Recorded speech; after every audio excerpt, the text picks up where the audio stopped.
ఒక అడవిలో సింహం, చిరుతపులి కలిసి ఉండేవి. రెండిటికీ వయసైపోవడంతో పెద్దగా వేటాడలేకపోయేవి. ఉన్నదాంట్లోనే ఏదోలా సరిపెట్టుకునేవి. ఓసారి వాటికి వరుసగా వారం రోజుల పాటు తినడానికి ఏమీ దొరకలేదు. ఆకలితో నకనకలాడిపోయాయి. అదే సమయంలో వాటికో జింక పిల్ల కనిపించింది. అప్పుడు సింహం, మిత్రమా, మనం ఎవరికి వారే వేటాడుతుంటే జంతువులు పారిపోతున్నాయి. ఈసారి ఇద్దరం కలిసే చెరోవైపు నుంచి దాడి చేద్దాం అని చెప్పింది. దానికి చిరుతపులి సరేనంది. రెండు కలిసి తెలివిగా వేటాడటంతో జింకపిల్ల దొరికిపోయింది.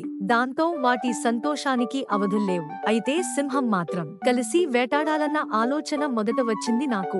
అందుకే ముందు నేనే తింటాను అంది. దానికి చిరుతకు ఎక్కడలేని కోపం వచ్చింది. దాంతో అక్కడ ఉన్నదే చిన్న జింకపిల్ల, ముందు నువ్వు తింటే మొత్తం తినేస్తావు. ఇద్దరం కలిసే వేటాడాం, కలిసే తిందాం అని చెప్పింది. దానికి సింహం ఒప్పుకోలేదు. మాటా పెరిగింది. అసలు నీకు వాటానే ఇవ్వను, మొత్తం నేనే తింటా పో అని ఉరిమింది చిరుత. ఈ గొడవంతా చెట్టుచాటు నుంచి ఓ నక్క గమనించసాగింది. అసలే వృద్ధాప్యం, ఆ పైన ఆకలితో అలమటిస్తున్న ఆ రెండు ఎక్కువసేపు పోట్లాడుకోలేవన్న విషయం దానికి అర్థమైంది. గొడవ పడి సింహం, చిరుత అలసిపోయి కూలబడ్డాయి. అదే అదుననుకున్న నక్క గబాలున జింక పిల్లను లాక్కుని పారిపోయింది. అయ్యో, కలిసి పంచుకోకుండా గొడవపడి ఆహారాన్ని పోగొట్టుకున్నామే అని బాధపడ్డాయి సింహం, చిరుతపులులు.